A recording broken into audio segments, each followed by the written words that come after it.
जो क्वेश्चन है ये तो ये नहीं कह रहा कि आप लोगों से होगा नहीं, बट मैं आपको ये बता देता हूँ कि इस क्वेश्चन को करने का तरीका बहुत आसान आप लोगों के लिए रह जाएगा। किस तरीके से? क्वेश्चन में कहा गया है कि the distance between A and A to B, दो प्लेस है ए और बी जो है, यहाँ ए और बी नहीं, एक्स और वाई दो प्लेस है एक्स और वाई, उनके बीच का डिस्टेंस जो है वो 128 किलोमीटर है।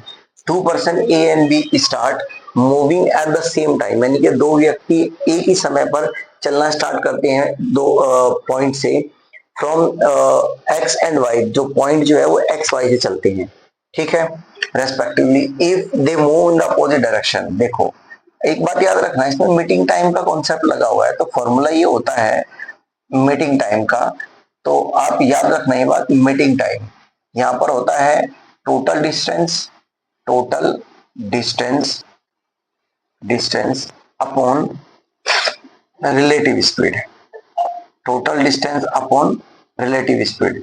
जो रिलेटिव स्पीड का कॉन्सेप्ट होता है वो डायरेक्शन पर डिपेंड करता है, डायरेक्शन पर काम करता है। अब डायरेक्शन पर किस तरीके से काम करता है? अगर डायरेक्शन जो है, डायरेक्शन वो सेम है, दो व्यक्तियों की डायरेक्शन सेम है, तो जो रिलेटिव स्पीड होगी वो डिफरेंस होगा, S1 और S2 का डिफरेंस होगा।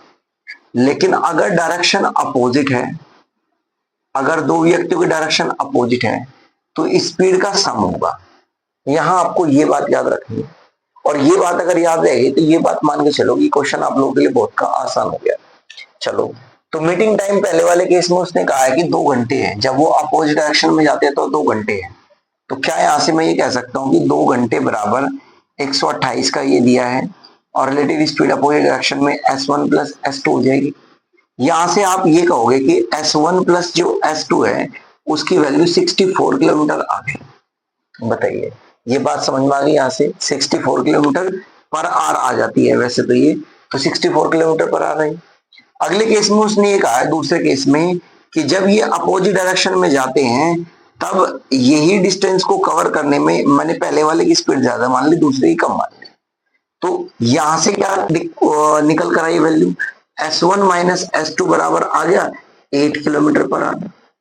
अब आपको इस इक्वेशन 1 मान लिया हमने, इसे इक्वेशन 2 मान लिया, ठीक है फिर बच्चे, इसे मैंने इक्वेशन 1 मान लिया, इसे मैंने इक्वेशन 2 मान लिया। अब हमें इन इक्वेशनों को सॉल्व करना है। जब हम इन क्वेश्चन को सॉल्व करेंगे तो हमें स्पीड मिल जाएगी जो इसने पूछा, फाइंड देयर स्पीड, और ऑप्शन दिए गए हैं।